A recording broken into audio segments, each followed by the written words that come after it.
Hello everyone, welcome back. Study ম্যাথমেটিক্সে প্রত্যেকে স্বাগত জানিয়ে পঞ্চম শ্রেণী থেকে পঞ্চম পাঠ পৃষ্ঠা নং 63 ভিডিও পাঠ নং 16 করব। আজকে আমরা 2 দাগের থেকে অঙ্কগুলো করব। গসাগু কথাটির পূর্ণ রূপ লিখি। পৃষ্ঠা নাম্বার 49-এ গসাগু কথার পূর্ণ রূপ হলো গতে গরিষ্ঠ, দন্ত্যাস্বয় আকারে হচ্ছে সাধারণ, গয় রুস্বতে হচ্ছে গুণনীয়ক। তাহলে এখানে উত্তর হবে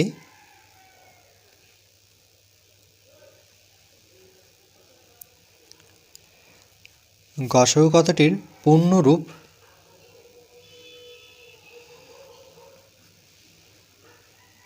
কথার পূর্ণ রূপ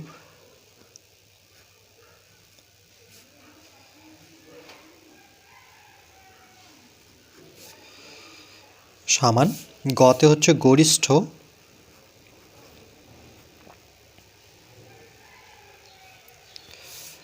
আর দন্ত্যাস্বয় আকারে হচ্ছে সাধারণ,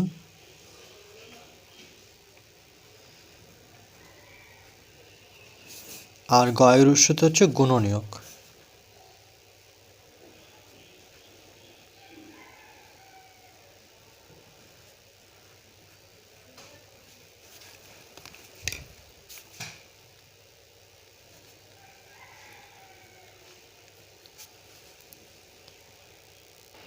এরপর 3 নম্বর প্রশ্ন, লসাগু কথাটির পূর্ণরূপ লিখি। তাহলে লসাগু কথার পূর্ণ রূপ হচ্ছে লতে লঘিষ্ঠ, দন্ত্যাস্বয় আকারে হচ্ছে সাধারণ, গয় রুস্বতে হচ্ছে গুণিতক।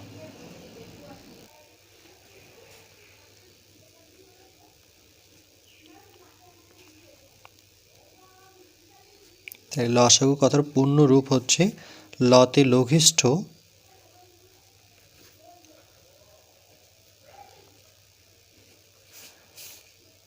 সাথে হচ্ছে সাধারণ, আর এটা হচ্ছে গুণিতক, গয় রুস্বতে গুণিতক।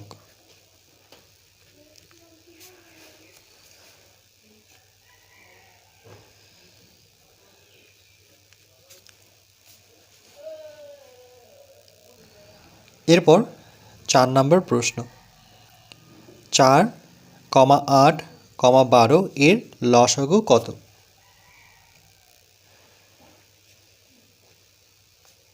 4,8,12।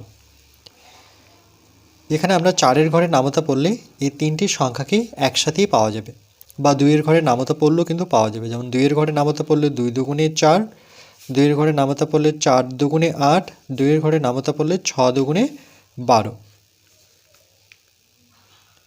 এরপর 2-এর ঘরে নামতা 2 অক্ষ 2, 2 দুগুণে 4, 2-এর ঘরে নামতায় 3 দুগুণে 6। আর যাচ্ছে না, একই ঘরের নামতা দিয়ে যাচ্ছে না, তাহলে আমরা 2-এর ঘরের নামতায় 2কে পাবো 2 অক্ষে 2, বাকি 1 আর 3 কিন্তু 2-এর ঘরের নামতায় পাওয়া যাচ্ছে না। তাহলে কি করব, এই 1 যেমন আছে তেমনই নামিয়ে দিই, আর 3 নিচে নামিয়ে দেব। এরপর 3-এর ঘরে নামতায় 3 অক্ষ 3 পাচ্ছি, কিন্তু 3-এর ঘরে নামতায় 1 পাওয়া যায় না, তাহলে 1 নিচে নামিয়ে দেব। এবার লসাগুর ক্ষেত্রে মনে রাখবে যে নিচে যতক্ষণ না 1 আসবে ততক্ষণ করতেই থাকবো। তাহলে এই যে সংখ্যাগুলো পেলাম এর গুণফলই হচ্ছে লসাগু। তাহলে এখানে লিখব সুতরাং 4,8,12 এর লসাগু অর্থাৎ লঘিষ্ঠ সাধারণ গুণিতক সমান 2, 3টা 2, 1টা 3। তাহলে 3টা 2 আমরা গুণ চিহ্ন দিয়ে দেব, আর একটা হচ্ছে 3। 3টা 2, 1টা 3, আর একগুলো আমরা লিখব না, কেন কি 1 লেখা না লেখা সমান। তাহলে কত পাবো, 2 দুগুণে 4, 4 দুগুণে 8, 3 আসছে 24। তাহলে উত্তর আসলো আমার 24।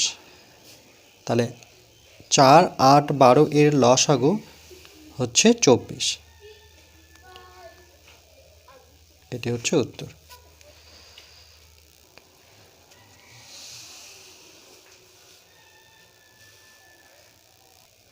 এরপর 5 নম্বর প্রশ্ন,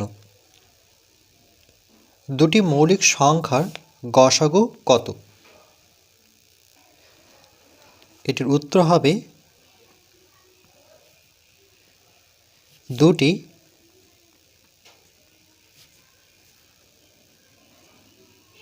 মৌলিক সংখ্যার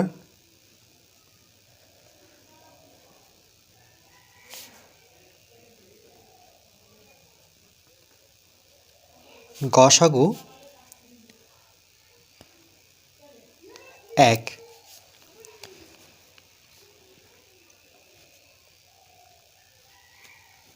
এটা কেন 1 হলো সেটা একটু আমি এখানে সাইডে দেখাচ্ছি। মৌলিক সংখ্যা কোনগুলো? যেমন 2 মৌলিক সংখ্যা, এরকম 3 মৌলিক সংখ্যা। এই দুটি সংখ্যার গসাগু 1, কারণ হচ্ছে এই দুটো সংখ্যাকে কোনো ঘরে নামতা দিয়েই পাই না, একমাত্র একই ঘরে নামতা যদি পড়ি তাহলে 2 অক্ষে 2, 2 অক্ষে 2 পাবো, 3 অক্ষ 3, এই যে 2 অক্ষে 2, একের ঘরে নামতা বললে 3 অক্ষ 3, তাহলে গসাগু কত? 1। এবার মৌলিক সংখ্যা কোনগুলো? যেই সব সংখ্যাকে আমরা ভাঙলে পরে বা নামতায় পড়লে 1 আসে, যেমন 3 অক্ষ 3, এরকম 1 থাকতে হবে, সেটাই হচ্ছে মৌলিক সংখ্যা। যেমন 7 মৌলিক সংখ্যা, যেমন 7কে ভাঙলে পরে একমাত্র আমরা 7-এর ঘরে নামতেই পাবো 7কে, 7 অক্ষ 7, তাহলে এই ধরনের সংখ্যা হচ্ছে মৌলিক সংখ্যা। তাহলে দুটো মৌলিক সংখ্যার গসাগু সর্বদা 1 হবে, কারণ কি সেটাকে 1-এর ঘরের নামতায় একসাথেই পাওয়া যায়, বা দুটির সাধারণ গুণনীয়ক হচ্ছে 1।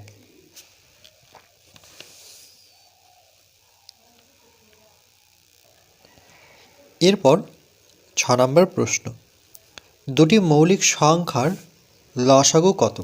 এর উত্তর এখানেই আছে, দেখো। লসাগু গুণন গসাগু, দুটি মৌলিক সংখ্যার লসাগু হচ্ছে সংখ্যা দুটির গুণফল। এই দুটো মৌলিক সংখ্যা 18 আর 27।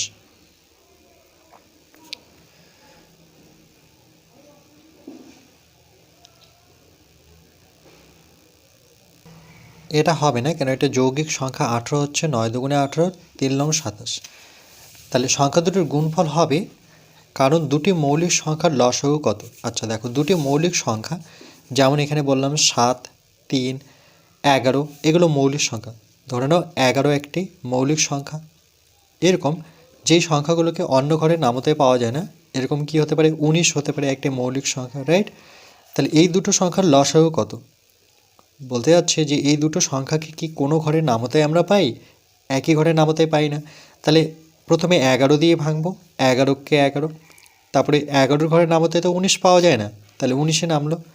এবার 19-এর ঘরে নামতে যখন পড়বো, তাহলে এখানে 1 পাওয়া যায় না, তাহলে 1ই থাকলো, 19কে 19। তো আমরা লসাগুর ক্ষেত্রে কি জানি? যতক্ষণ না 1 আসে ততক্ষণ করতেই থাকবো। তাহলে এর লসাগু কত? 11 গুণন 19। এটা যদি লসাগু বের করতে চাই, যে ধরে নাও লসাগু, তাহলে আমরা সাধারণত কি লিখি? সাধারণত 11 লিখবো আর তার সাথে গুণ চিহ্ন দিয়ে 19 লিখবো, তাহলে কি সংখ্যা দুটোর গুণফল হলো। এই জন্যই আমরা লিখবো যে দুটি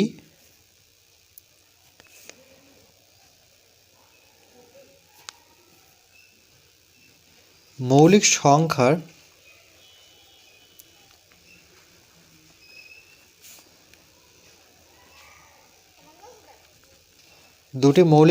লসাগু, তাহলে দুটি মৌলিক সংখ্যার লসাগু সমান সংখ্যা দুটির গুণফল।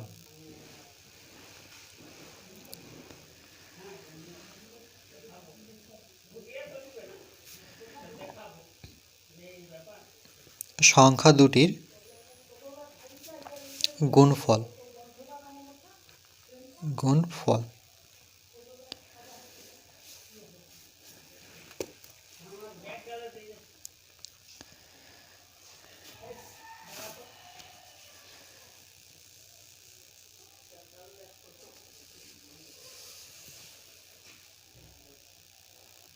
এরপর আমরা 7 দাগের প্রশ্নটি করব। দুটি পরস্পর মৌলিক সংখ্যার গসাগু কত?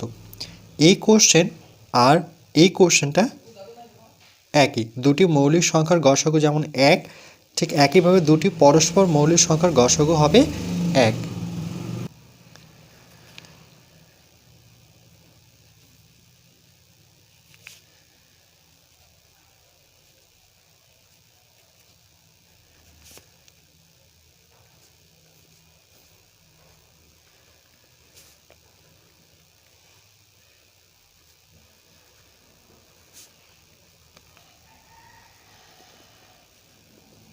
গসাগু হচ্ছে এক।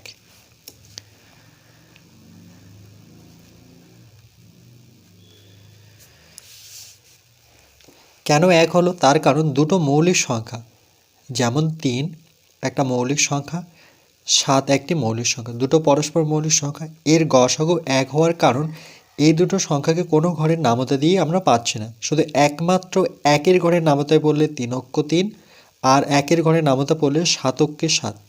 তাহলে গসাগু কত? এক। কেন কি এক দিয়ে দুটো সংখ্যাকে আমরা নামতায় পাচ্ছি। তাহলে এর সাধারণ উৎপাদক যদি দেখি তাহলে সেটা হচ্ছে এক, এই জন্য এর গসাগু হবে এক। এরপর 8 নম্বর প্রশ্ন, দুটি পরস্পর মৌলিক সংখ্যার লসাগু কত? এই প্রশ্ন আর এই প্রশ্নটি একই। দুটি মৌলিক সংখ্যার লসাগু সংখ্যা দুটির গুণফল। তাহলে দুটি পরস্পর মৌলিক সংখ্যার লসাগু হবে সংখ্যা দুটির গুণফল। তাহলে উত্তর লিখব, দুটি পরস্পর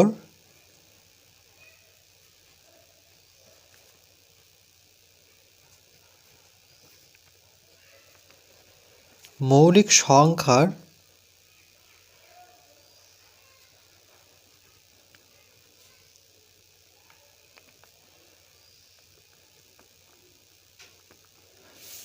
দুটি পরস্পর মৌলিক সংখ্যার লসাগু সমান সংখ্যা দুটির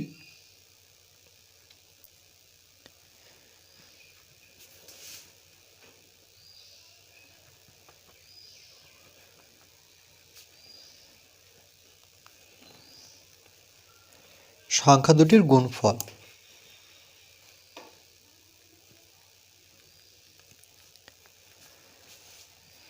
কেন? তার কারণ হচ্ছে যদি মৌলিক সংখ্যা দুটি ধরে নাও, একটা হচ্ছে 5 আর 7, দুটোই পরস্পর মৌলিক সংখ্যা, এই দুটি সংখ্যার লসাগু কত হবে? আমরা প্রথমে 5 দিয়ে 5 অক্ষে 5, 5-এর ঘরে নামাতে 7কে পাওয়া যায় না, তাহলে 7 নিচে নামাবো। এবার 7-এর ঘরে নামতা পড়ব, 7-এর ঘরে নামতে 7 অক্ষ 7, কিন্তু 7-এর ঘরে নামতা 1কে পাওয়া যায় না, তাহলে 1 নিচে নামবে। কিন্তু যতক্ষণ না 1 1 আসবে ততক্ষণ এই প্রসেসটা চলতেই থাকবে। তাহলে দুটো সংখ্যার এই যে এর লসাগু কত পাবো? এখানে লিখব লসাগু সমান এই দুটো সংখ্যার গুণফল, এই যে 5 গুণন 7। তাহলে দুটি সংখ্যার লসাগু কত? সংখ্যা দুটোর কি এখানে চিহ্ন দেখতে পাচ্ছ? গুণ। তাহলে হচ্ছে সংখ্যা দুটির গুণফল।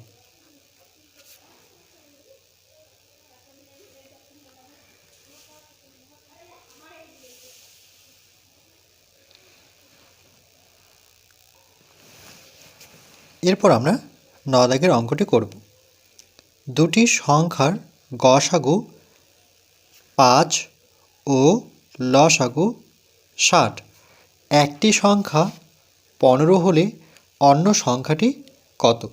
এখানে প্রশ্ন করলো, একটি সংখ্যা দেওয়া আছে 15 আর দুটো সংখ্যার গসাগু দেওয়া আছে 5, লসাগু দেওয়া আছে 60। তাহলে অপর সংখ্যাটি আমাদের বের করতে হবে।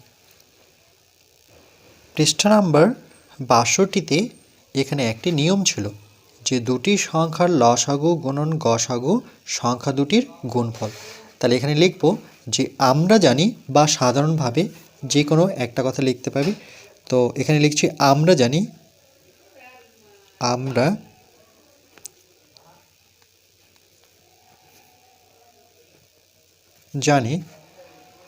দুটি সংখ্যার লসাগু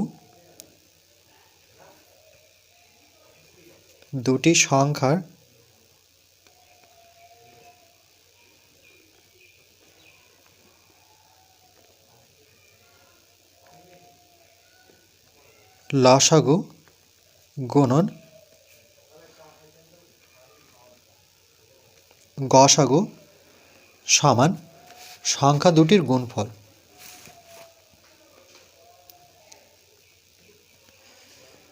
সংখ্যা দুটির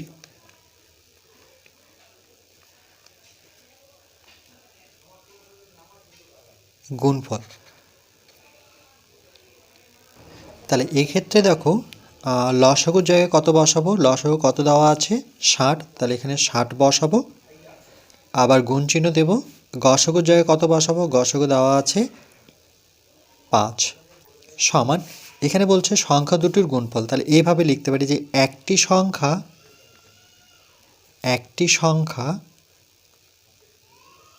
গুণ দিই অপর সংখ্যা,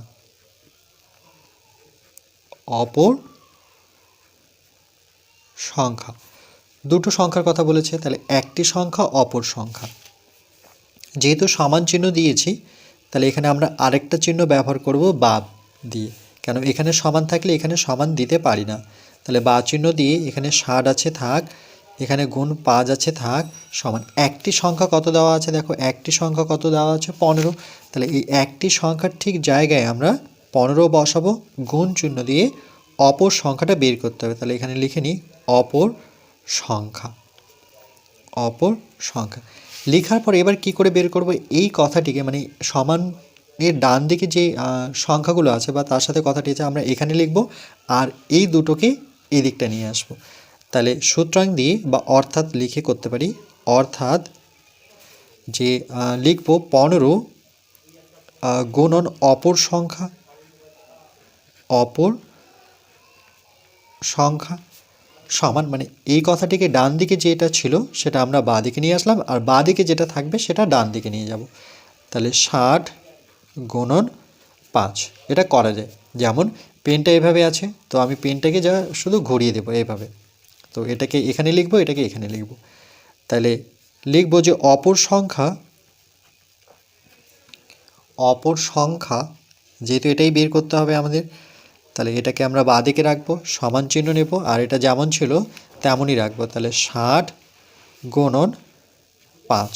এই যে 15 দেখতে পাচ্ছি, 15টা আমরা কোথায় নিয়ে আসবো, কোনো সংখ্যা যখন ডান দিকে আসবে, ডান দিকে বলতে এই সমান চিহ্নটা আছে তার ডান দিকে আসবে, তখন এই সংখ্যাটা ঠিক নিচে বসবে, মানে এই সংখ্যাটির নিচে, অর্থাৎ 15 নিচে বসলো। 15 দেখো এখানে ছিল, 15 কোথায় আসলো, ডান দিকে যাওয়া মাত্রই সেটা নিচে চলে আসলো। এবার যখন নিচে আসলো তখন এই 5 দিয়ে আমরা 15কে কাটতে পারি। তাহলে 5 × 5, 5 দুগুণে 10, 3 × 5 = 15 কাটলাম। তাহলে কত পেলাম, যে লিখব অপর সংখ্যা সমান নিচে থাকলো 3, উপরে থাকলো 60, কেন 60কে 1 দিয়ে গুণ করলে 60ই হয়। এবার 3 দিয়ে আমরা 60কে যদি কাটি তাহলে 3 দিয়ে প্রথমে 6কে কাটবো, 3-এর ঘরে নামতে পড়ে 3 দুগুণে 6, আর যেহেতু শূন্যটা থাকলো শূন্যটা আমরা 2-এর ডান দিকে বসাবো। 3 দিয়ে 6-এর ঘরে 3-এর ঘরে নামতে পড়ে 6 পর্যন্ত আসবো, 3 × 3, 3 দুগুণে 6, আর শূন্যটা ডান দিকে বসাবো। তাহলে আমরা পেলাম অপর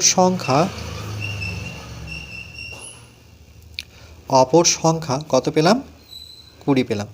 তাহলে এটি উত্তর। তাহলে এখানে চেয়েছে যে অন্য সংখ্যাটি কত, তাহলে আমরা উত্তরটি এভাবে লিখব যে সুতরাং অন্য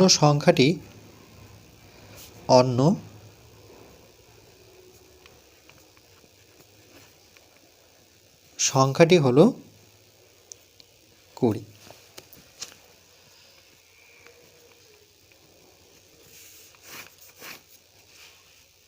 তাহলে এখানে যেটা মনে রাখতে হবে, কোনো সংখ্যা যখন সমান চিহ্ন ডান দিকে যাবে সেই সংখ্যাটি ভাগ হয়ে যায়, নিচে আসা মানেই ভাগ।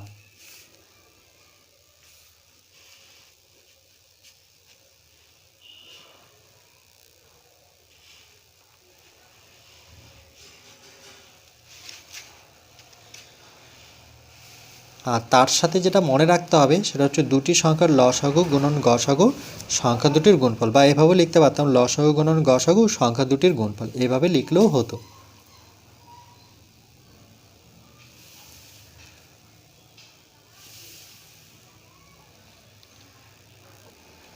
তাহলে শিখন সামর্থ্য মানে আমরা কি শিখলাম, বিভিন্ন পদ্ধতিতে লসাগু নির্ণয় করি, দুটি সংখ্যার লসাগু ও গসাগু এর সাথে তাদের সম্পর্ক নির্ণয়।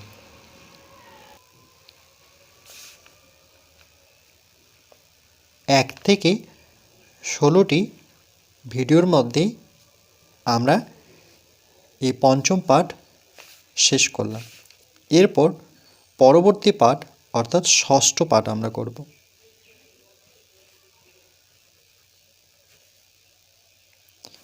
পৃষ্ঠা নাম্বার 64-তে।